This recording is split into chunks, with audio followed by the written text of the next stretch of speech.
श्रीमद् भागवत दशम स्कंद अध्याय संख्या 83 श्लोक संख्या 27 और 28।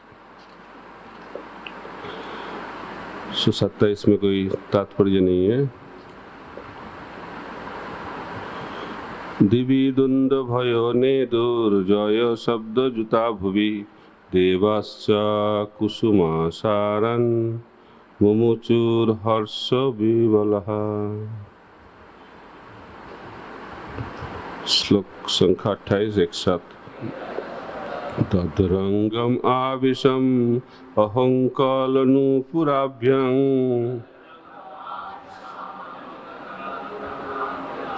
पद्भं प्रगृह कनकज्जलरत्नमालम्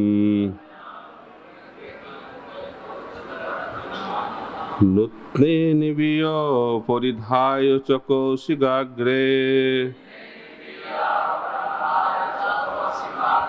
सविरहासवदना कबरीधृतस्र।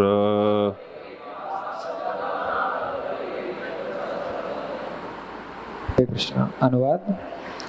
तत् तब रंगम रंगशाला में आविशम प्रविष्ट हुई अहम मैं कल मधुर ध्वनि करते नुपुराभ्याम नुपुरों से पदभ्याम पाँवों से प्रग्रह पकड़कर कनक सोने के उज्ज्वल चमकीले रत्न रत्नों से मालाम हार नूतने नवीन निवीय कर धनी से बांधकर परिधाय पहनकर च तथा कौशिक रेशमी वस्त्रों की जोड़ी अक्षय उत्तम सव्रीड लज्जालु हास हंसी से युक्त वदना मुख वाली कवरी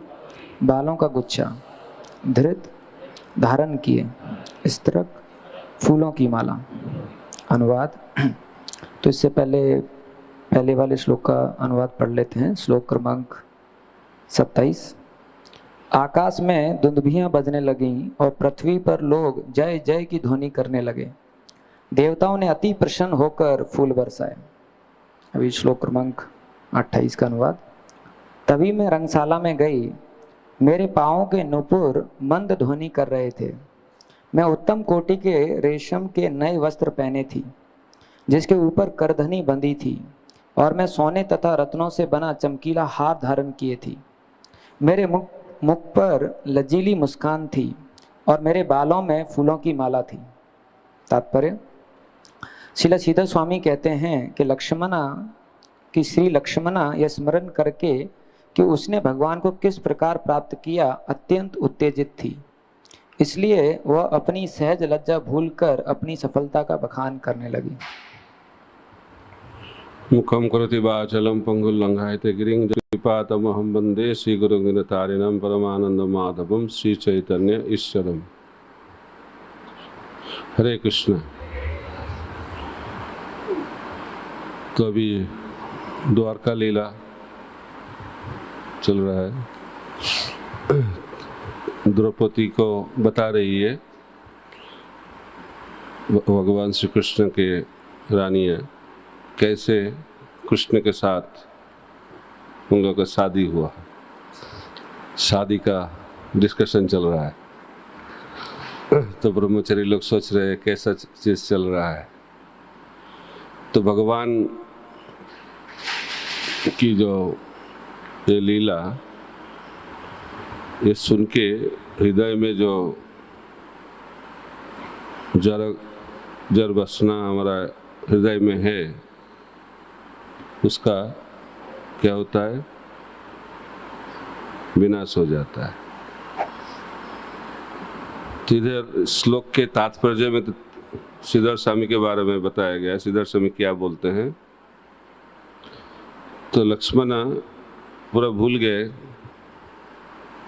ये अंतरंग बात नहीं बोलना चाहिए, लेकिन लीला में आविष्ट होके वो बोलने लगे क्या हुआ था, भगवान के साथ कैसे उनका शादी हुआ, डिटेल्स में बता रहे हैं। तो भगवान के साथ संबंध जोड़ना यही हमारा जिंदगी का लक्ष्य है। तो इस दुनिया में हम लोग हैं, इसका कारण है भगवान के साथ संबंध नहीं है। भगवान के साथ संबंध बन जाएगा तो जिंदगी सफल हो जाएगा, लेकिन भगवान के साथ संबंध नहीं रहेगा तो क्या मिलेगा? कृष्ण भूलि सही जीव, अनादि बहिर्मुख, अतएव माया तारे दय संसार दुख। तो इस दुनिया में हम लोग दुख भोग रहे हैं, क्यों? उसका कारण है भगवान के साथ संबंध अभी नहीं है, भूल गए हैं हम लोग, कृष्ण भूली। लेकिन इधर लक्ष्मणा बहुत आनंदित है, क्यों? वो भगवान को स्मरण कर रहे हैं। तो जिंदगी का लक्ष्य है भगवान को स्मरण करना। भगवान गीता में भी बताते हैं, जो उनके शरण करते हैं और स्मरण करते करते शरीर छोड़ते हैं तो उसके पास पहुंच जाते हैं। तो इसलिए साधन का लक्ष्य है भगवान को स्मरण करना, ये जिंदगी का लक्ष्य है। तो ब्रजवासी भक्तगण, द्वारकावासी भक्तगण हमेशा भगवान के बारे में स्मरण करते हैं, भगवान को स्मरण करके उनकी जिंदगी बिताते हैं।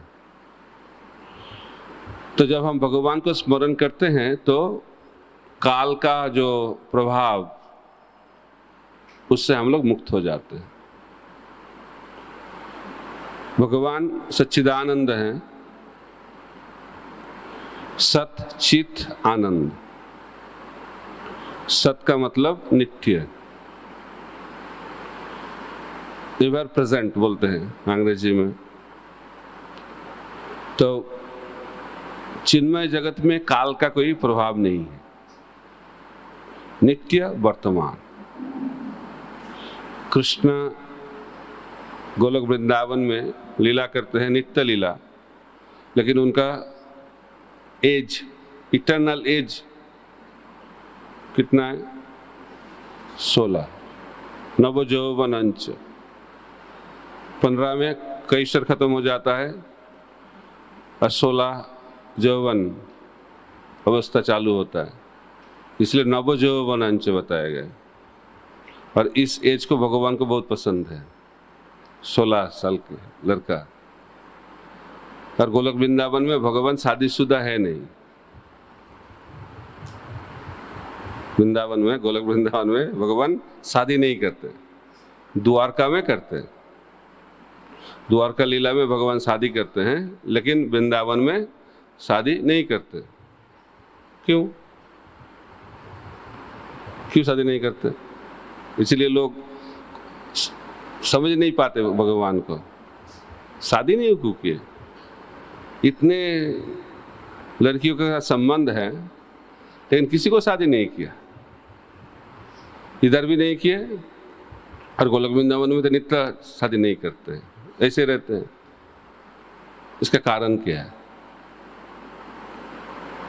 अब बताइए तो, कोई क्यों शादी नहीं करते? वृंदावन में शादी नहीं करते भगवान, बताएंगे? बताइए। बंधन में नहीं रहना। हाँ, क्या बोल रहे हैं? जोर से बोलिए, सबको सुनाई देगा। किसी बंधन में नहीं रहना चाहिए। बंधन में नहीं रहना चाहते हैं, लेकिन उस चिन्मय जगत में तो कोई बंधन है नहीं। इस दुनिया में बंधन है, शादी करने से बंधन हो जाता है, लेकिन भगवान का शादी तो ऐसा नहीं है। शादी से तो भगवान का बंधन नहीं होगा, फिर भी शादी क्यों नहीं करते? तो द्वारका में भगवान बधा हुआ है क्या? तो ठीक है, आपको उत्तर दिया है आपने। नेक्स्ट टाइम, अभी नहीं मिलेगा आपको मौका, नेक्स्ट। स्पेकुलेशन अच्छा है, लेकिन ज़्यादा स्पेकुलेशन अलाउ नहीं है। ठीक है, बोलिए, माइक लेके बोलिए। साउंड नहीं आ रहा है माइक से। माइक को कुछ मत कीजिएगा, जैसे है ऐसे रख दीजिए, माइक एज इट इज। गोपियों के अलावा ज्यादा किसी से प्रेम नहीं बांटना चाहते मतलब भगवान। शादी क्यों नहीं करते, ये मैं पूछ रहा हूँ। तो शादी करेंगे तो बच्चे वगैरह सब आएंगे, उनको क्या शादी होगा तो बच्चे वगैरह आएंगे तो प्रेम उनमें बांटना पड़ जाएगा। अच्छा ठीक है, नेक्स्ट। एक बार करके। हरे कृष्ण। भगवान का जैसे जो शादी करते हैं द्वारका में, तो उसमें उनका ऐश्वर्य भाव रहता है, एक भगवत्ता वाला भाव रहता है, वो सब पे शासन करते हैं ऐसा। और बाकी जब वृंदावन भाव में रहते हैं वो माधुर्य भाव में रहते हैं, वो अपने भक्तों के अधीन रहते हैं, इसलिए 16 साल की उम्र में ही वो भक्तों की एक तरीके से सेवा ही करते हैं अपने उस आनंद से। उत्तर दीजिए ना, शादी क्यों नहीं करते? घुरा फिरा के बोलने का कोई जरूरत नहीं। नेक्स्ट। तो जैसे भगवान सबके स्रोत हैं, जितने लिविंग एंटिटीज हैं, तो वो उनके हैं, तो कोई उनका है तो उनके साथ कोई रिलेशनशिप के लिए फॉर्मल चीज करने की जरूरत नहीं, जैसे कि भौतिक जगत में देख सकते हैं। लेकिन द्वारका में क्यों करते हैं? उधर भी तो जरूरत नहीं है। तो वैकुंठ में भी जरूरत नहीं है, तो वैकुंठ में शादी करते हैं। वहाँ पे एक कृष्णा अल्टीमेट नहीं है, बाकी सारे एक्सपेंशन है और एक्सपेंशन के साथ कर रहे हैं, तो इसलिए हो रहा है। कृष्णा यदि स्वयं है तो उनका किसी के साथ रिलेशनशिप के लिए कुछ करने की जरूरत नहीं है, मतलब फॉर्मल। सिद्धांत गलत होगी, ये कोई सिद्धांत नहीं। भगवान कोई अंतर नहीं है, द्वारकाधीश कृष्णा और वृंदावन कृष्णा कोई अंतर नहीं है, दोनों परम पुरुषोत्तम भगवान है। ये सोचना नहीं चाहिए, वो लगता है द्वारका में कृष्ण भगवान नहीं है, बोल रहे थे ना, उधर शादीशुदा के बंधन में आ गए भगवान द्वारका में। बताइए। परकीय रस का स्वादन करना चाहते हैं, मतलब सबसे हाईएस्ट जो रस है वो परकीय रस है। हाँ। तो वो जो उसके लिए यही सिद्धांत,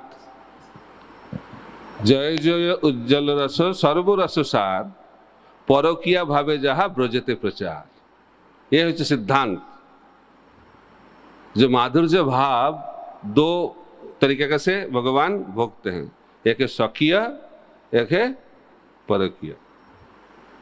द्वारका आदि धाम में भगवान स्वकीय भाव से माधुर्य लीला को आस्वादन करते हैं, लेकिन वृंदावन में कैसे आनंद लेते हैं? परकीय भाव।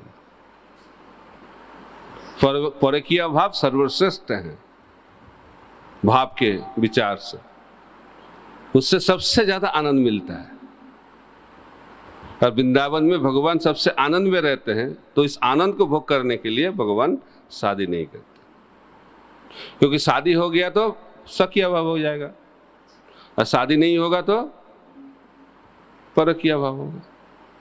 और गोपियों के साथ और लोगों का शादी होता है भगवान के प्रकाश के साथ, लेकिन भगवान स्वयं भगवान कृष्ण वो शादी नहीं करते। तो इसलिए वृंदावन का जो भाव वो समझने के लिए हम लोगों को इस चीज को समझना बहुत जरूरी है। परकीय भाव जो चीज सर्वश्रेष्ठ है, लेकिन इस दुनिया में सर्वनिकृष्ट है। और इस दुनिया में जो सर्वनिकृष्ट है वो सब सर्वोत्तम उधर है, और इधर जो सर्वोत्तम है उधर सर्वनिकृष्ट है। तो भगवान का जो भाव द्वारका में बहुत उन्नत भाव है, लेकिन फिर भी भगवान वृंदावन के बारे में सोचते हैं। हम लोग बहुत चर्चा की है रथ यात्रा के टाइम, इससे पता चलता है भगवान बहुत आकर्षित है वृंदावन भाव में, क्योंकि वृंदावन भाव में कोई क्या बोलते हैं, आपने बताया था, कोई ऐश्वर्य भाव नहीं है, ऐश्वर्य शून्य। तो इसलिए बताया गया है वैकुंठ से श्रेष्ठ है मथुरा, मथुरा से श्रेष्ठ है वृंदावन, वृंदावन से श्रेष्ठ है गोवर्धन, और गोवर्धन से भी श्रेष्ठ सर्वश्रेष्ठ है राधा कुंड। रूप गोस्वामी बताए उपदेशामृत में। तो इसका भी एक रस विचार है। क्यों बताया गया? वैकुंठ में भगवान का जो सेवा 5 रसों से नहीं होता है, 2.5 दो क्या है? पहला शांत्य, उसके बाद दास्य, और हाफ सख्य। उधर भी सख्य भाव है, लेकिन मैक्सिमम हैंडशेक कर सकते हैं भगवान के साथ, उससे ज्यादा नहीं होगा। तो हैंडशेक भी वैकुंठ से आ रहा है। तो ज्यादा आप क्या बोलते हैं, घनिष्ठ नहीं हो सकते, क्योंकि लोग जानते हैं भक्त लोग भगवान है। लेकिन वृंदावन में ऐसा भाव नहीं है। तो वैकुंठ से ज्यादा मथुरा श्रेष्ठ है। क्यों? क्योंकि मथुरा में भक्त लोग भगवान को 5 रसों में सेवा करते हैं, शांत, दास्य, सख्य, वात्सल्य, माधुर्य। लेकिन उधर भी ऐश्वर्य भाव है। जैसे देवकी माता ने कृष्ण को पुत्र के रूप में सेवा की, लेकिन देवकी माता को यह पता है कृष्ण भगवान है कि नहीं? तो इधर ही चर्चा कर रहे थे ना, जो वात्सल्य रस में सर्वश्रेष्ठ भक्त का लिस्ट हम लोग चर्चा किए थे एक बार, याद है? तो आज चेक नहीं करेंगे, फिर भी उस लिस्ट में सर्वश्रेष्ठ कौन है? यशोदा मैया। देवकी माता का नंबर क्या था? कितना? भूल गया आप, मैं भी भूल गया। बोलिए कितना नंबर?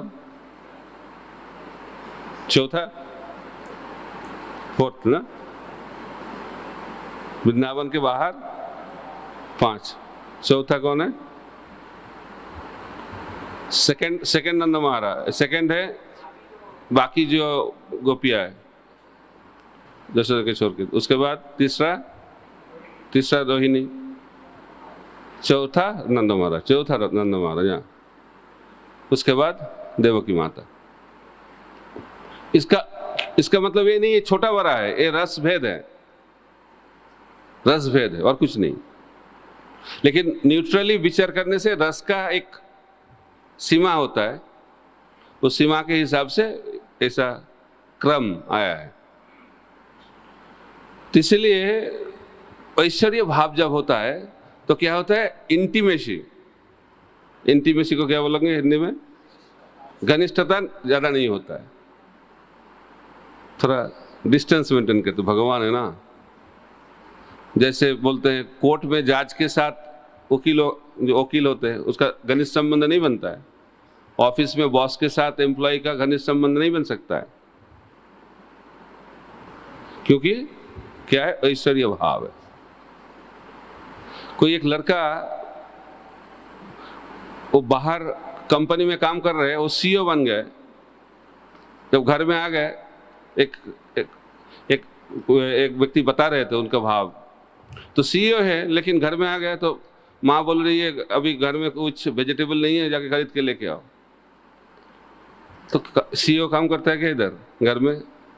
तो सीईओ तो ऑफिस में है, घर में वो बेटा है। ये अंतर है वैकुंठ और वृंदावन। तो मथुरा श्रेष्ठ क्यों है वैकुंठ से? क्योंकि उधर भगवान के साथ भक्त लोग 5 रसों में सेवा करते हैं, और वैकुंठ में कितने रस? 2.5। अभी मथुरा से वृंदावन श्रेष्ठ है। क्यों? उधर 5 रसों में सेवा होता है, मथुरा में भी 5 रसों में सेवा होता है, और वृंदावन में भी 5 रसों में सेवा होता है। लेकिन वृंदावन में 5 रसों में सेवा हो सकता है, लेकिन उधर मुख्य रस क्या है? माधुर्य रस, माधुर्य भाव। उधर कोई ऐश्वर्य भाव है नहीं। पूरा वृंदावन सोचते कैसे राधा कृष्ण का मिलन हो। राधा कृष्ण वृंदावन का केंद्र है। यही इसलिए वृंदावन को कहला जाता है माधुर्य धाम। तो वृंदावन से श्रेष्ठ है गोवर्धन। आप लोग कभी गोवर्धन से आ रहे हैं, मैंने सुना, तो गोवर्धन क्यों श्रेष्ठ है? उधर मुख्यतः माधुर्य रस में भगवान का सेवा होता है, लेकिन कुछ कुछ सखा उधर घुसते हैं।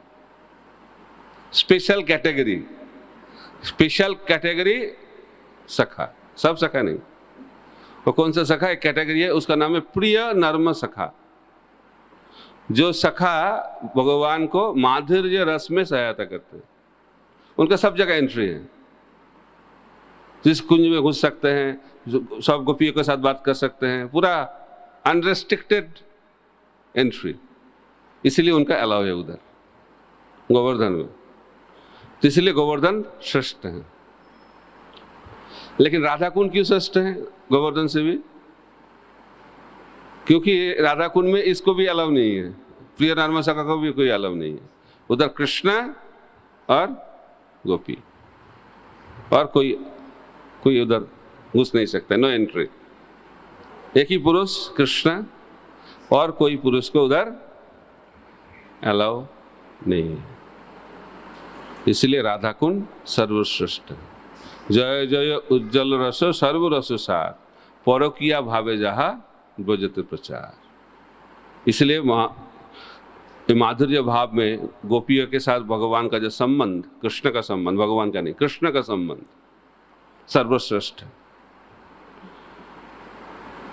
तो इसलिए भगवान वृंदावन में, गोलोक वृंदावन में भी शादी नहीं करते हैं, इस परकीय भाव को आस्वादन करने के लिए। तो चैतन्य महाप्रभु हम लोगों को शिक्षा दिए। इस दुनिया में महाप्रभु आए क्या देने के लिए? अनर्पित चरिंग चिरात करुणा अवतीर्ण कलौ समर्पयित उन्नत उज्ज्वल रसांग स्वभक्ति श्रियम हरिपुराट सुंदर दुति कदम्ब संदीपित सदा हृदय कंदरे स्फुरत वा सचिनंदन। सचिनंदन गौर हरि उन्होंने इस दुनिया में आए, उसका आने का कारण है भगवान कृष्ण महाप्रभु के स्वरूप में आए कुछ देने के लिए। क्या देने के लिए? उन्नत उज्जवल रसांग। देखिए, उन्नत उज्जवल, अगेन जय जय उज्जवल रस सर्व रस सार, सब रसों का सार है ये माधुर्य रस। उस रस को देने के लिए चैतन्य महाप्रभु इस दुनिया में आए। तो कैसे उन्होंने इस रस को इस दुनिया में बांटे? हरि नाम संकीर्तन के माध्यम से।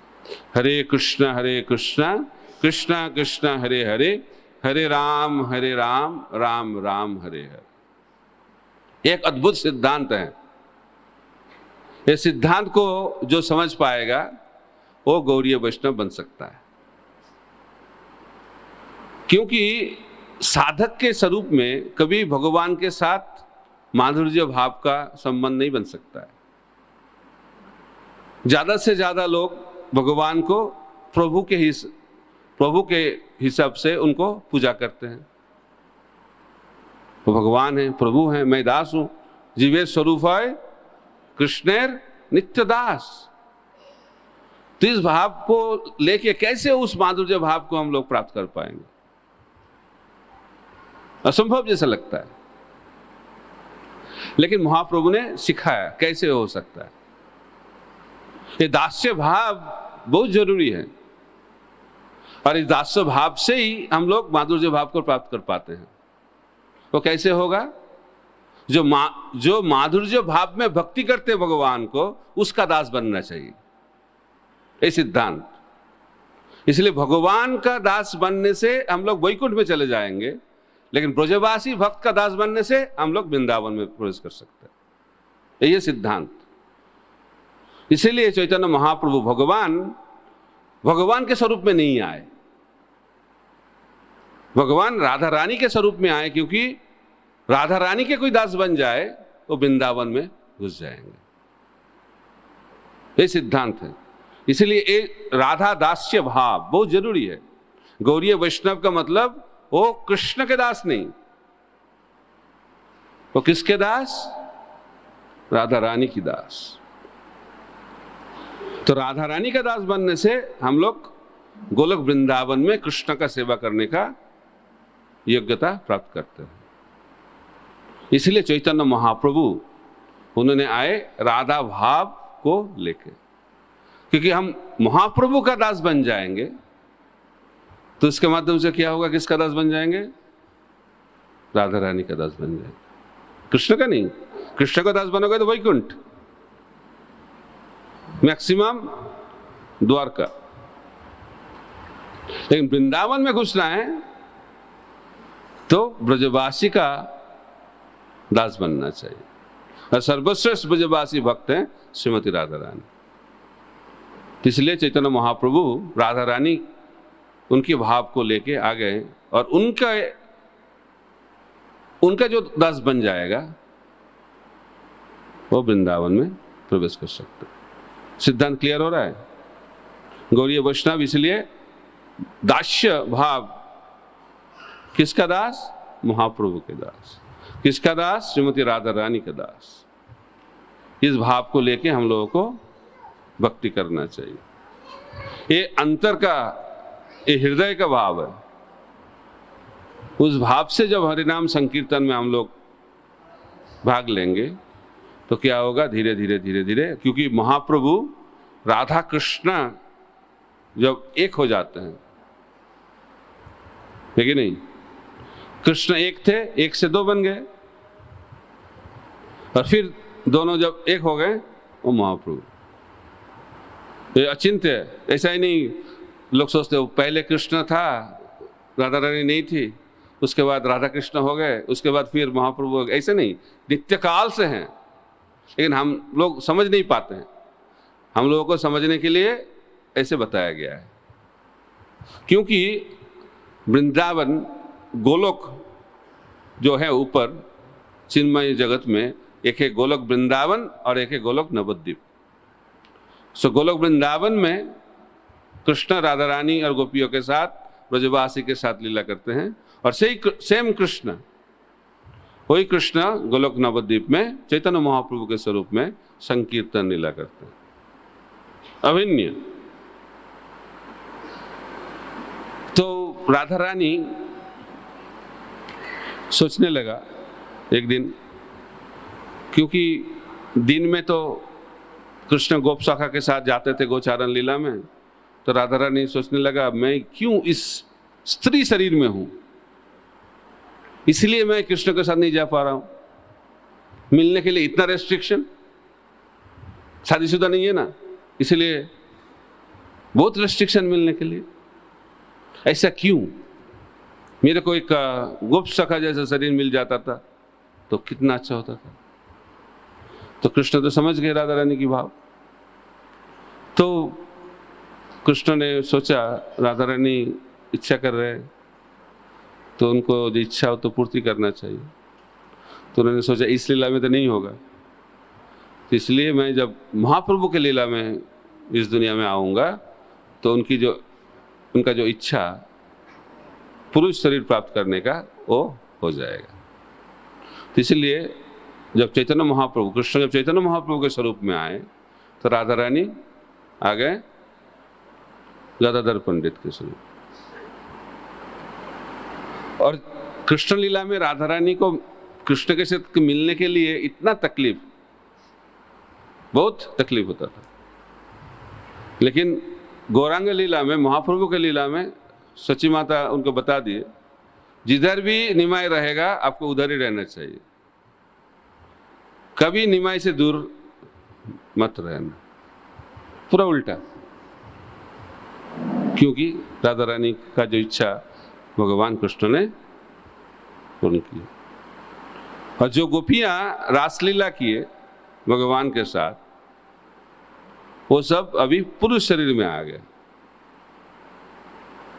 और कृष्ण भगवान भी सन्यासी बन गए।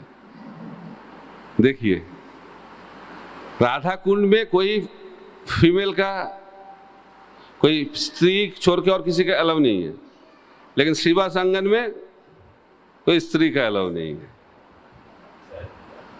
पूरा उल्टा। तो शिवा संगन अभिन्न रासस्थली है गौरांग लीला में, नवद्वीप में। तो उधर महाप्रभु जब नृत्य कर रहे थे तो उधर किसके साथ नृत्य कर रहे थे? उनके जो पार्षद भक्त पुरुष शरीर में। तो भगवान सबका इच्छा पूर्ण करते हैं, इसलिए भगवान रियल वांछा कल्पतरु है, कल्प वृक्ष जैसा। तो इसलिए हम लोगों को सोच समझ के भगवान के साथ, भगवान से कुछ मांगना चाहिए, है कि नहीं? इसलिए महाप्रभु बताते हैं, न धनंग न जनंग न सुंदरिंग कवितांग व जगदीश काम है, मम जन्मनि जन्मनिश्चर्य भवतात भक्तिर अहेतुकित। क्योंकि कुछ इच्छा हो जाएगा तो भगवान उसको पूर्ति जरूर करेंगे। ध्रुव महाराज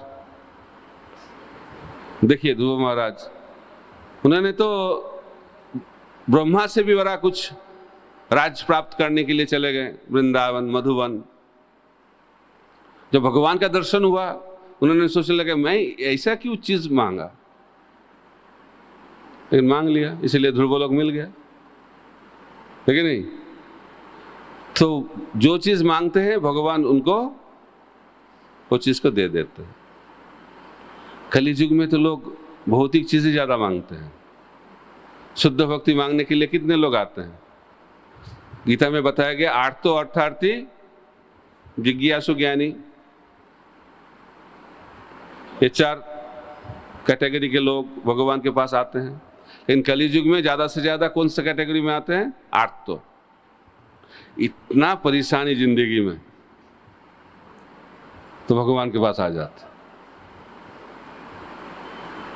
तो भगवान के पास आके बोलते हैं, भगवान सहन करना बहुत कठिन है, कुछ तो कीजिए।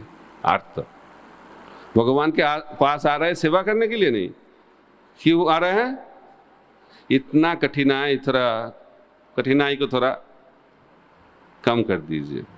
भगवान को हम लोग सेवक बना देते हैं, हमारे सेवा ठीक से हो पाए इस दुनिया में, इसलिए तो इसको शुद्ध भक्ति नहीं कहते हैं। पोपा जी बोलते हैं इसको व्यापार का संबंध, बिजनेस रिलेशनशिप हो गया है। इसलिए भगवान के साथ शुद्ध भक्ति का संबंध बनाना है तो कुछ नहीं मांगना चाहिए। प्रेम में कुछ कोई मांगता नहीं, प्रेम का मतलब देना, प्रेम का मतलब लेना नहीं। लेकिन कलयुग में देना बैंक का ज़्यादा पॉपुलैरिटी है, लेकिन लेना बैंक हम लोग बन जाते हैं, ले लेते हैं। लेकिन भगवान को हम लोग क्या करना चाहिए? देना चाहिए। लेकिन हम लोगों का भी एक फिलोसफी है, सब कुछ तो भगवान का है, तो क्या देंगे भगवान को? ये भगवान सब कुछ तो आपका ही है, तो मैं क्या दे सकता हूं? ये भी एक फिलोसफी है, अच्छा फिलोसफी है ना। तो भगवान तो कुछ नहीं मांगते हैं। भगवान क्या मांगते हैं? पत्रंग पुष्पंग फलों तयंग जो मैं भक्त प्रजजित। भगवान को देने के लिए हम लोग तक कुछ है नहीं, सब कुछ तो भगवान का है। और भगवान को सेवा करने के लिए कितने भक्त हैं? अनंत भक्त हैं। चिंतामणि पकर सद्मस कल्प वृक्ष लक्षा वितेषि सुरभि रवि पालयंतम लक्ष्मी सहस्र शत संभ्रम सभ्यमानम गोविंदम आदि पुरुषम तमहं भजामि। लाइन में खड़ा हुआ है कौन? लक्ष्मी जी। हम लोग लाइन में खड़ा नहीं होना चाहते हैं, बोलते इस्कॉन में सब जगह लाइन, चरणामृत में लो वो भी लाइन, गुरु पूजा में फूल देना वो भी लाइन, प्रसाद में तो लाइन होता ही यार, बड़ा फेस्टिवल में ज्यादा बड़ा लाइन, इतना लाइन। तो ये श्लोक पढ़ना चाहिए। वैकुंठ में घुसना है तो लाइन में खड़ा होने का अभ्यास करना चाहिए, क्योंकि उधर भी लक्ष्मी जी सब खड़ा होते हैं।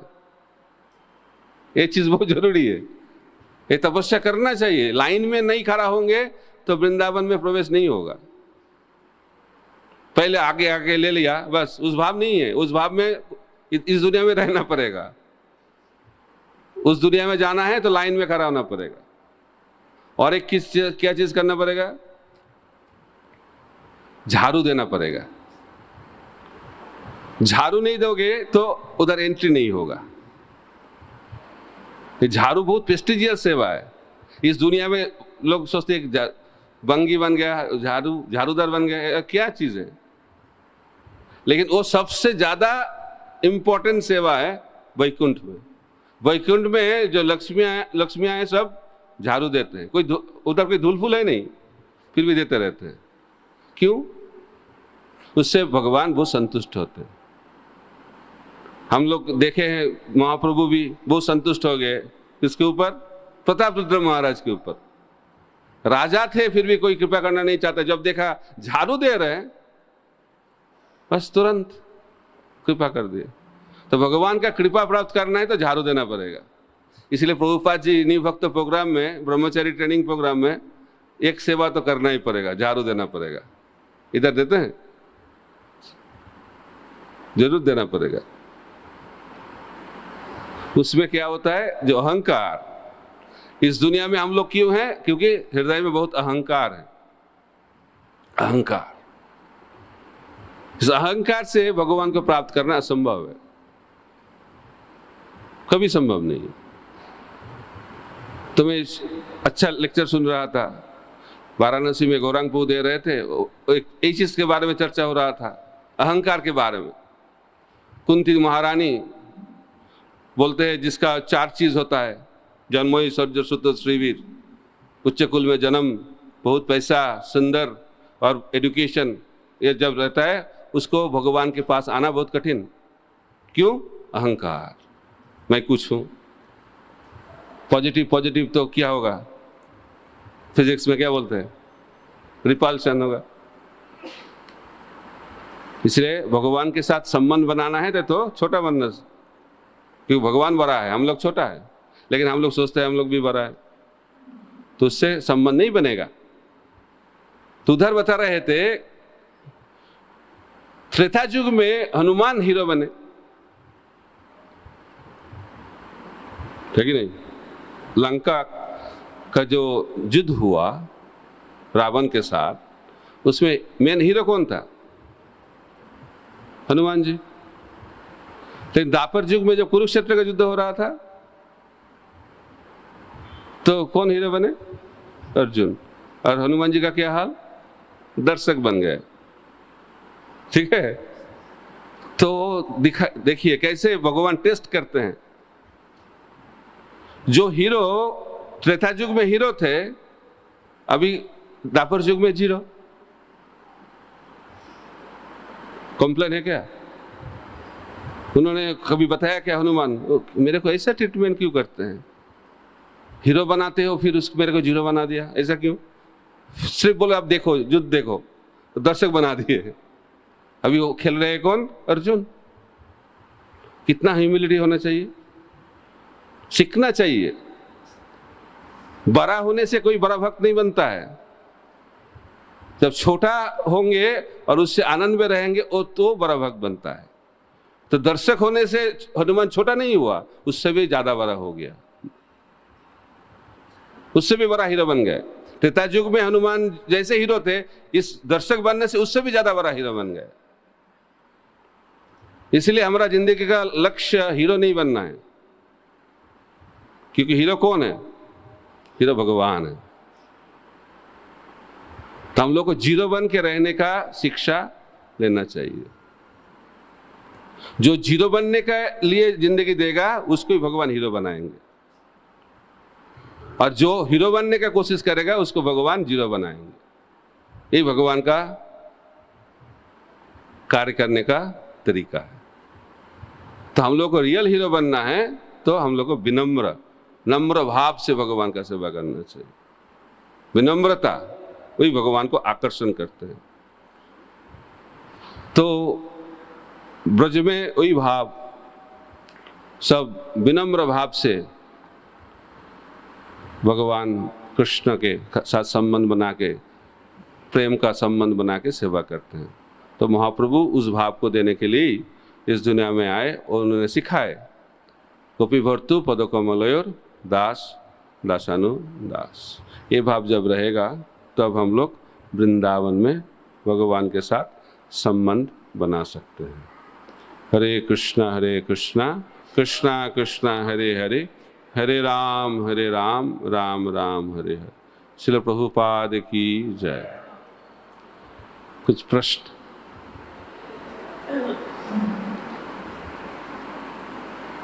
कुछ प्रश्न है? माइक दीजिए जिसका प्रश्न। महाराज आप बताए थे कि इससे जो गोलोक वृंदावन है वहाँ पे 5 रस हैं और माधुर्य भाव की प्रधानता है। तो ये जो माधुर्य भाव की प्रधानता हम बोलते हैं, इसका क्या मतलब है एग्जैक्टली? मतलब माधुर्य भाव का मतलब Radha Krishna is the centre, और ऐश्वर्य भाव में दास्य भाव इज प्रोमिनेंट। वैकुंठ में सब दास है, लक्ष्मी जी भी खुद को दास समझते हैं, इसलिए मुख्य भाव है दास्य वैकुंठ में, और वृंदावन में माधुर्य भाव मुख्य है। इसलिए वृंदावन को माधुर्य धाम कहला गया है और वैकुंठ को ऐश्वर्य धाम। मतलब महाराज जैसे जो बाकी रस भी हैं वहाँ पे गोलोक वृंदावन में, तो मतलब वो दे आर असिस्टेंट टू माधुर्य रस। अच्छा, वो राधा कृष्ण के मिलन में हेल्प करते हैं, इसलिए माधुर्य भाव बोलते हैं। जसोदा मैया भी। अच्छा,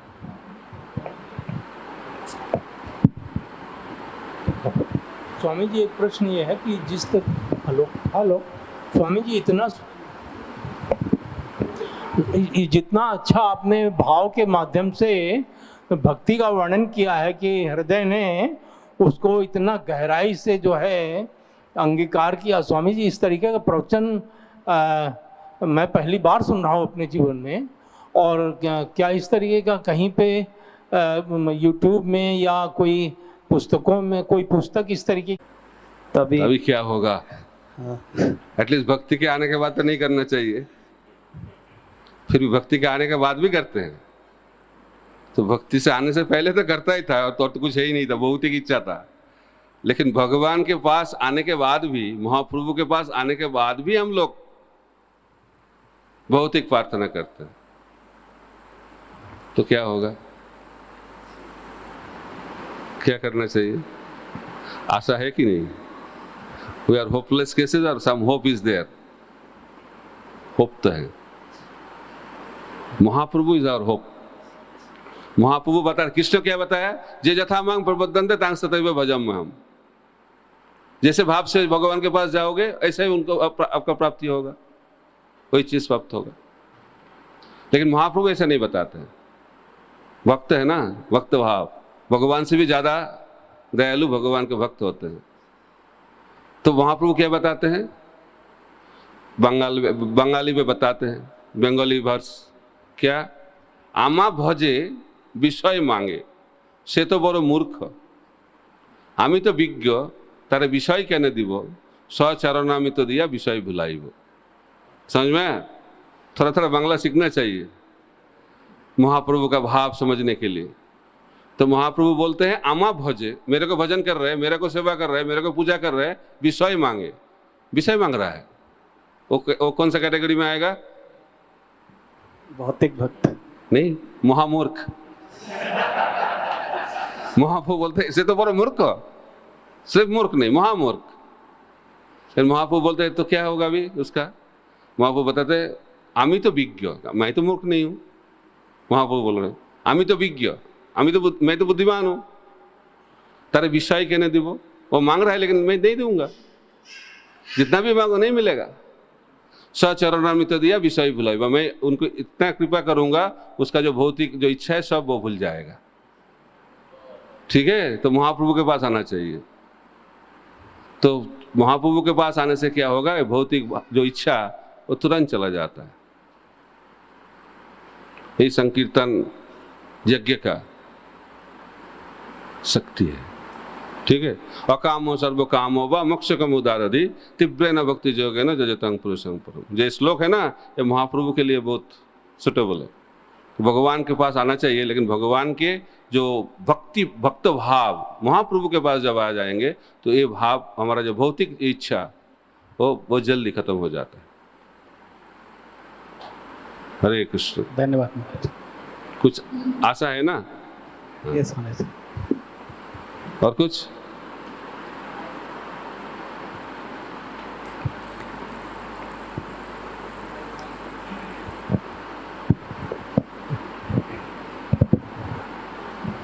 थैंक यू महाराज। एक छोटा सा क्वेश्चन था महाराज।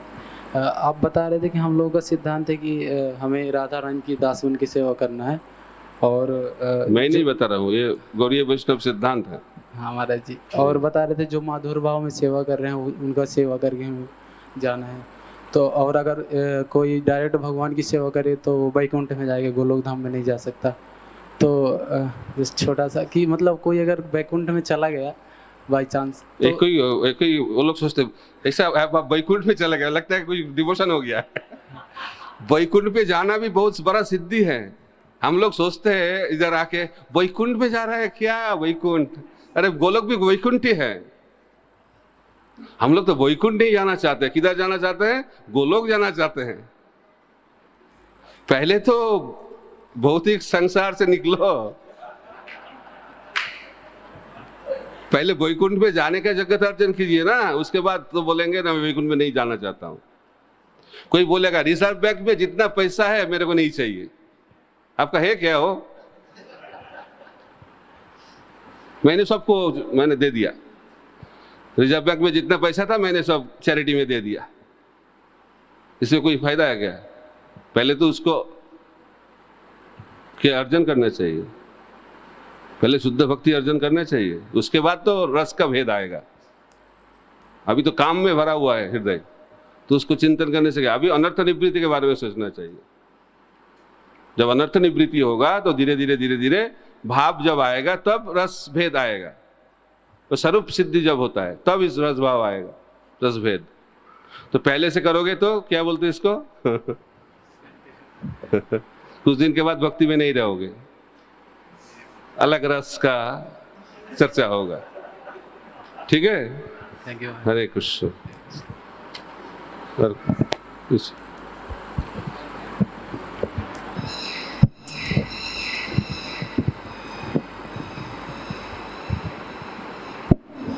हरे कृष्णा। महाराज जैसे आपने बताया कि राधा रानी का सेवक बनेंगे तो बहुत जल्दी वृंदावन में एंट्री मिल जाता है, तो इसी को लेकर बहुत जल्दी सारे नहीं, राधा रानी का दासत्व नहीं करेंगे तो एंट्री नहीं होगा।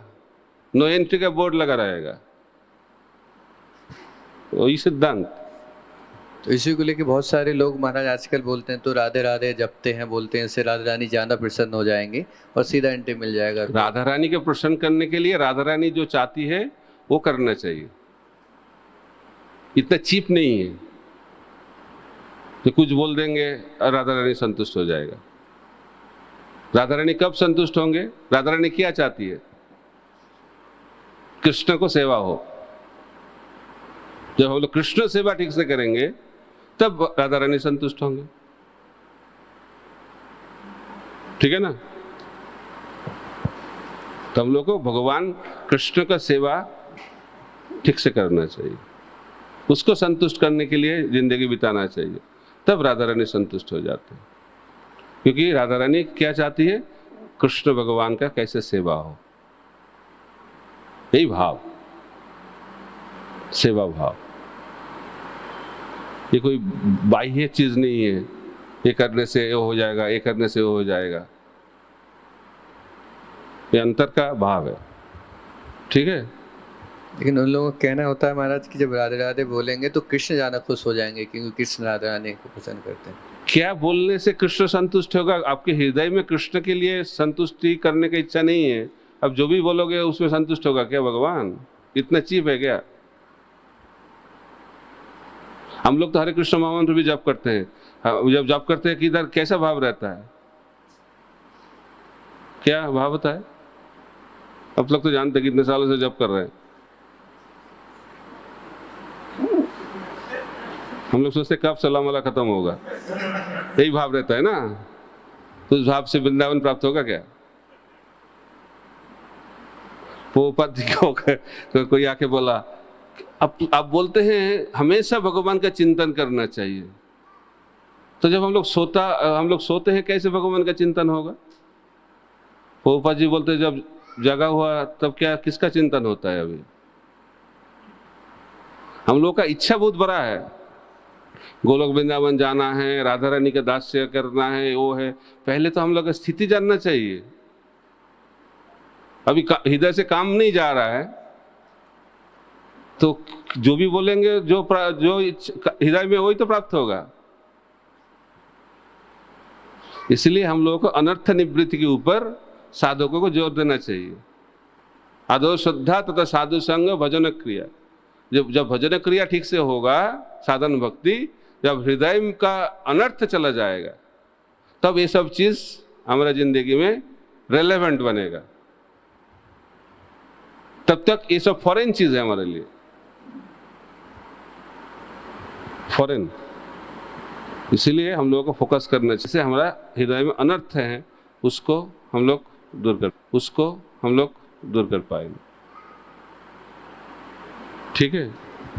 तो वो अनर्थ महाराज एक प्रमाणिक गुरु के निर्देशन में विधि विधान पालन करके ही जाएंगे ना, केवल बोलने से नहीं जाता है ऐसा।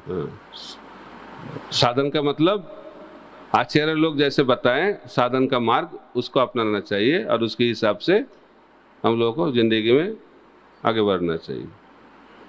उसको कहते हैं साधन। साधन भक्ति कब चालू होता है? जब हम कोई प्रामाणिक गुरु का आश्रय लेते हैं। रूप गोस्वामी बताते हैं भक्ति रसामृत सिंधु ग्रंथ में। भजन क्रिया कब चालू होता है? जब कोई प्रामाणिक गुरु का आश्रय हम लोगों को मिलता है, तब भक्ति चालू होता है, साधन भक्ति। ठीक है? तब धीरे धीरे अनर्थ निवृत्ति होगा, साधन ठीक से करेंगे तो। एक छोटा सा हमारे इसी में था, मेरे शास्त्रों में जैसे हरे कृष्ण महामंत्र हम देखते हैं, कई शास्त्रों में लिखा है कि ये मंत्र है, ऐसे राधे राधे कहीं शास्त्रों में ऐसा? आप इस चक्कर में क्यों पढ़ते हो? आपका गुरु जो बोला है वो करो ना। आप किसको गुरु माने हो?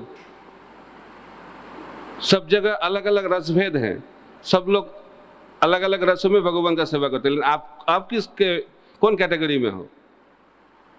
उस कैटेगरी में सेवा करो। सब लोग को सम्मान करना चाहिए, लेकिन आपको जानना चाहिए आपका गुरु कौन है। उस मंत्र का जप करो। आपको जो मंत्र दिया गया है उसका जप करो। और कोई कंफ्यूजन है तो जो आपको मंत्र दिया है उसको जाके पूछो, कौन क्या जप कर रहा है, उससे आपको क्या। सब मंत्र भगवान के बहुत सारे भगवान अनंत हैं, भगवान के मंत्र भी अनंत हैं, लेकिन आपको क्या चाहिए उसको आपको करना चाहिए। परधर्म भयावह, सधर्मों में आचरण करना चाहिए। एक स्त्री सब पुरुष को सम्मान करना चाहिए, लेकिन किसका बात सुनना चाहिए? पति की बात सुनना चाहिए। तो हम लोगों को भी सबको सम्मान करना चाहिए, लेकिन किसके मार्ग में चलना चाहिए? जो सदगुरु से, आपका जो गुरु से मिला है उसके मार्ग में चलना चाहिए और सबको सम्मान करना चाहिए। ठीक है नहीं? ये चक्कर अभी मालूम नहीं क्या चल रहा है।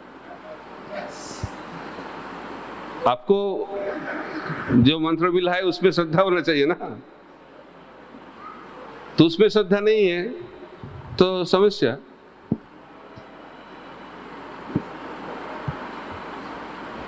और कोई मंत्र जप कर रहा है उसको भी आपको सम्मान करना चाहिए कि उसको भी और कोई प्रामाणिक गुरु से मिला है। हम लोग को नहीं समझा एक ही मंत्र, एक ही गुरु। हमारा 4 संप्रदाय हैं, 4 संप्रदाय में अलग अलग भाव हैं, सब भाव को महाप्रभु ने सम्मान दिए। मुरारी गुप्ता, महाप्रभु ने कृष्ण भक्ति का शिक्षा दिया, मुरारी गुप्ता राम भक्त है, उसको सम्मान दिया। रूप गोस्वामी का भाई अनुपम और राम भक्त, जो जिसको ऊपर आकर्षित होंगे उसको सेवा करेंगे। सब तो भगवान है ना, भगवान के स्वरूप है। और अनंत भक्त है, अनंत भाव है, जिस जिस भाव में भगवान को सेवा होगा उस भाव में भगवान संतुष्ट होते हैं। ठीक है? तो आप महाप्रभु के अनुयायी हो तो महाप्रभु जो शिक्षा दिए उसको अपना के आगे बढ़िए। तो स्टूडेंट महाराज ये सवाल पूछते हैं जब भी नए स्टूडेंट आते हैं कि हाँ, क्या पहले आपको जानना चाहिए आप कन्विंस्ड हो कि नहीं। लोग तो पूछते रहेंगे, जरूर पूछेंगे, लेकिन आप उत्तर दे पाओगे जब आपका कंफ्यूजन क्लियर होगा। आपका क्या सिद्धांत है आप बताइए, आप क्या उत्तर देते हैं जब स्टूडेंट लोग पूछते हैं, बताइए। यही तो महाराज पूछना है आपसे क्या कि जब स्टूडेंट पूछते हैं कि राधे हाँ, तो राधे, तो मेरे समझ में आ गया। तो आप क्या उत्तर देते हो? मैंने जैसे उत्तर दिया ऐसे देते हो ना, अलग उत्तर देते हो? यही हम भी बताते हैं महाराज कि क्या? भगवान के कई सारे नाम हैं और सारे नाम ही प्रमाणिक हैं और सारे नाम ही महामंत्र हैं, शक्ति होती सब में। लेकिन एक प्रमाणिक गुरु के निर्देशन में अगर आप करेंगे तो जरूर कल्याण होगा। मन से कुछ भी करते रहेंगे तो वो उसका कोई स्थायी वो तो नहीं। पूछेगा वो मंत्र कोई गुरु से मिला है तो आप क्या बोलोगे? हमारा एक समस्या है, हम लोग सोचते हैं हरे कृष्ण महामंत्र ही प्रामाणिक मंत्र है और कोई प्रामाणिक मंत्र है नहीं। जो श्री संप्रदाय में क्या जो जप करते हैं, तो हमारा क्या है मध्वा संप्रदाय में जो जप होता है अलग मंत्र जप करते हैं, वो भी प्रामाणिक है। तो चार संप्रदायों का तो महाराज प्रमाणिक होता ही, वो हाँ, बोलते भी हैं। साधु गुरु शास्त्र, साधु गुरु शास्त्र का कॉम्बिनेशन होगा वही प्रामाणिक है। लेकिन शास्त्र मूल प्रमाण है। हम लोग साधु गुरु कुछ नहीं बोल सकता है जो शास्त्र में नहीं है। शास्त्र प्रमाण, शास्त्र में जो लिखा है वही साधु गुरु लोग बोलते हैं। और अलग अलग भावों में, अलग अलग रसों में, अलग अलग साधन का मार्ग दिया गया है, तो उस मार्ग को अपना के तो चलेंगे। कलयुग में बताया गया है नाम कीर्तन, तो नाम कीर्तन जो करेगा वो फल मिलेगा उनको। कलियुग में हरे नाम हरे नाम केवलम कलो नास्तेबो नास्तेबो नास्तेबो गतिरन्नता। तो कलियुग में तो ये सिद्धांत दिया गया है, तो उसको हम लोगों को करना चाहिए। ठीक है, ठीक है महाराज, धन्यवाद। लेकिन हम लोग क्या सबको सम्मान करना सीखना चाहिए। सबको सम्मान करो। महाप्रभु विद्या विनय संपन्न ब्राह्मण को व्यवस्था सुनी जैव सपा के पंडित दर्शना। महाप्रभु बताते हैं सबको सम्मान करना चाहिए। अमानी ना मान देना कीर्तनीय सदाहरी सकले सम्मान करिते सकति देहनाथ যথাযথ তবে তো গাইব হরি নাম সুখে অপরাধ হবে হত তিনাদপি सुनी चेन तरडपि सहिष्णु अमानी ना मान देना कीर्तनीय सदाहरी। विनम्र भाव होना चाहिए। ठीक है, जब ठीक रूप से ज्ञान प्राप्त होते कोई वो विनम्र बन जाते, विद्या विनय संपन्न। लेकिन छोटा लिटिल लर्निंग इज डेंजरस, कुछ छोटा कुछ जान जाता है अहंकार हो जाता है, मैं सब जानता हूं, कुछ जानता ही नहीं। कुछ सिद्धांत बताने से पहले आपको शास्त्रों को जानना चाहिए। नाना शास्त्र विचारणय को निपिनो सद्धर्म संस्थापको। जब शास्त्रों को आप निचोड़ के सिद्धांत को समझ पाओगे तब आप धर्म को स्थापना कर सकते हो। इसलिए हम लोगों को शास्त्र ठीक से पढ़ना चाहिए, क्योंकि शास्त्र ही प्रमाण है। लेकिन शास्त्र कैसे पढ़ना चाहिए? हमारे आचार्य लोग जैसे हम लोगों को सिखाया उस के माध्यम से हम लोग को शास्त्र सीखना चाहिए। हम लोग खुद कोशिश करेंगे शास्त्र समझने के लिए तो गलती होगा, क्योंकि हम लोग बद्ध जीव हैं और शास्त्रों को समझना कठिन है। इसलिए गुरु का आश्रय लेना बहुत जरूरी है। उसके आश्रय में आके हम लोगों को जो भी करना है करना चाहिए। इसलिए भजन का पहला लक्षण है कोई किसी के आश्रय में रहना चाहिए, प्रामाणिक गुरु के आश्रय में रहना चाहिए। ठीक है, तब हम लोग आगे बढ़ सकते हैं। हरे कृष्ण। और कुछ टाइम हो गया तो क्विक।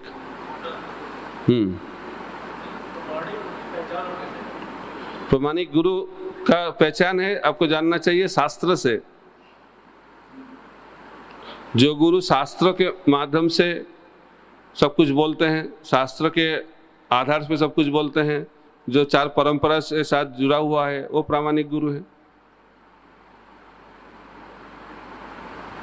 4 परंपरा है, मुख्य परंपरा।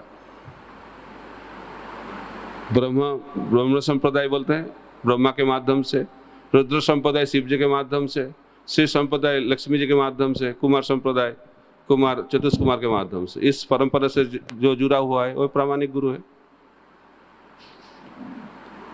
वो आपको चेक करना चाहिए। जैसे कोई कॉलेज और स्कूल बोनाफाइड है कि ना, कैसे आपको पता चलेगा एफिलिएटेड है कि नहीं, है कि नहीं? इसलिए हम जानना पड़ेगा ना, आपको जानना चाहिए। तो आपको तो जानना चाहिए, शास्त्र पढ़ना चाहिए ना।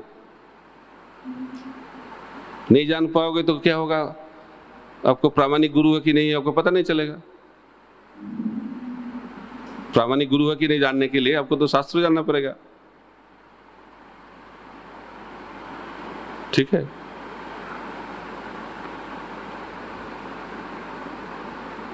माइक दीजिए, माइक पीछे।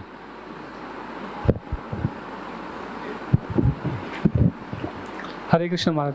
महाराज जैसे कि हम जानते हैं कि भक्तों के जीवन में जब कभी जो डिफ़िकल्ट सिचुएशन या रिवर्सल आते हैं तो उनका जो मतलब भक्ति जो प्रेयरफुल मूड होता है वो और इंटेंस हो जाता है।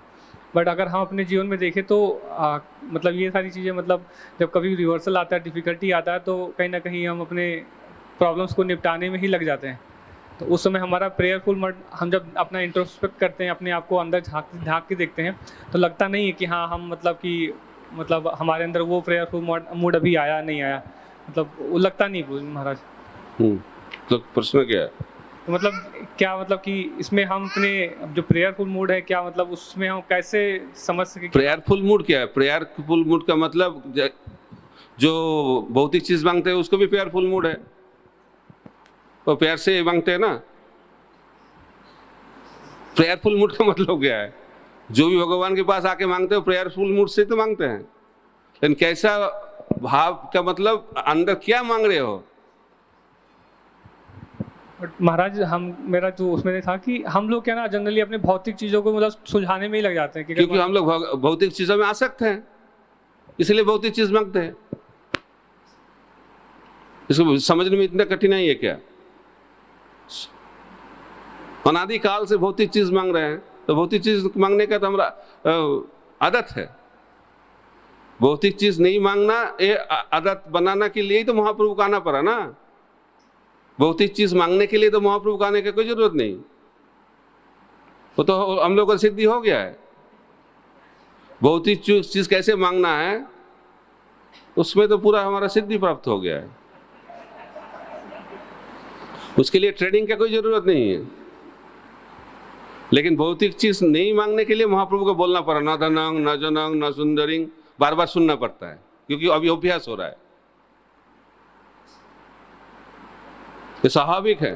भौतिक चीज मांगना भौतिक जीवों के लिए स्वाभाविक है, नहीं मांगना स्वाभाविक नहीं है। महाराज कैसे निकल सकते हैं उन सब से? हाँ, कैसे उस भाव से निकल सकते? इसीलिए तो भजन क्रिया, आपको भजन करना पड़ेगा। आदो श्रद्धा तथा साधु संग, साधु संग में साधन करना पड़ेगा, अभ्यास। या कोई ऑटोमेटिक चीज नहीं है और मैंने नींद से उठा अभी कोई वही आसक्ति नहीं है, ऐसा कभी नहीं होगा। और लोग सोचते हैं जब मैं बुढ़ापा आ जाएगा मैं अनासक्त बन जाऊंगा, अभी थोड़ा जुबा हूं तो आसक्ति रहेगा। ये लोग सोचते हैं, भक्त लोग भी बोलते हैं अभी थोड़ा जुबा हूं ना इसीलिए आसक्ति है, जब मैं थोड़ा बुढ़ापा आ जाएगा तो अनासक्त बन जाऊंगा। कभी नहीं होगा। समय के माध्यम से आसक्ति नहीं जाएगा, आसक्ति जाएगा भजन के माध्यम से, साधन के माध्यम से। साधन जो करेगा उसका ही आसक्ति धीरे धीरे जाएगा। यही सिद्धांत। ये कोई ये नहीं बाद में हो जाएगा एक दिन। लोग सोचते हैं ऐसे चलेंगे और चलते चलते मर जाएंगे तो गोलोक विद्या में चले जाएंगे ना। मेरे को पूछ रहा था साउथ इंडिया में, हम लोग तो भक्ति कर रहे हैं तो प्रभुपाद जी बोले टिके रहो इस्कॉन में, भगवत धाम चले जाओगे। इस शुभ सुन के अच्छा लगता है। तो भगवत धाम जाना है तो प्रेम भक्ति प्राप्त करना पड़ेगा। प्रभुपाद जी आशा करते हैं पूरा जिंदगी भर इस्कॉन में रहोगे तो प्रेम भक्ति प्राप्त होगा, ये आशा करते थे। लेकिन वो भी, उनको भी पता नहीं चलता है, लगता है पूरा दिन जिंदगी भर बिताए, पूरा जिंदगी बिता देगा फिर भी कोई प्राप्त नहीं हुआ है प्रेम। श्रील प्रभुपाद आशा करते थे ठीक से एक जिंदगी इस्कॉन में बिताओगे तो ये आसक्ति से मुक्त होके प्रेम लाभ करने का ये आशा करते श्रील प्रभुपाद। एक्सपेक्टेशन हाई है लगता है। प्रभुपाद चाहते थे इस जन्म में भगवत धाम जाना चाहिए, ये आशा करते हैं हमारे संस्थापक आचार्य। तो उसके लिए तो साधन करना पड़ेगा। ऐसे नहीं मैं बैठ गया बस चलता रहेगा और एक दिन प्रेम हो जाएगा। मरने बोलते हैं ऐसे करूंगा तो मरने के पहले प्रेम मिल जाएगा ना, ये भी प्रश्न है। ऐसे साधन करते रहूंगा, जब मृत्यु होगा तो प्रेम प्राप्त हो जाएगा। लगता है मरने के माध्यम से प्रेम प्राप्त होगा, ऐसे भी एक सिद्धांत आ रहा है। अभी भक्ति करो लेकिन जब मृत्यु हो जाएगा, मृत्यु के समय प्रेम हो जाएगा। हर गोलोक वृंदावन ऐसा होगा? ऐसा तो नहीं होगा। इधर की ऐसा चीज किधर भी बताया नहीं गया है। लोग बोलते हैं मरने के समय, मरने के बाद किधर जाऊंगा कैसे पता चलेगा? लोग पूछते हैं किधर गया, कैसे किधर जाऊंगा। हम लोग हर रोज मरते हैं। जब रात में सोते हैं क्या चिंतन हो रहा है? जो चिंतन हो रहा है वैसे गति होगा, कोई अलग चीज नहीं होगा। ठीक है, इसीलिए वृंदावन में घुसना है तो अभी वृंदावन के एक्सपीरियंस करना चाहिए, तब वृंदावन मृत्यु के समय मिलेगा।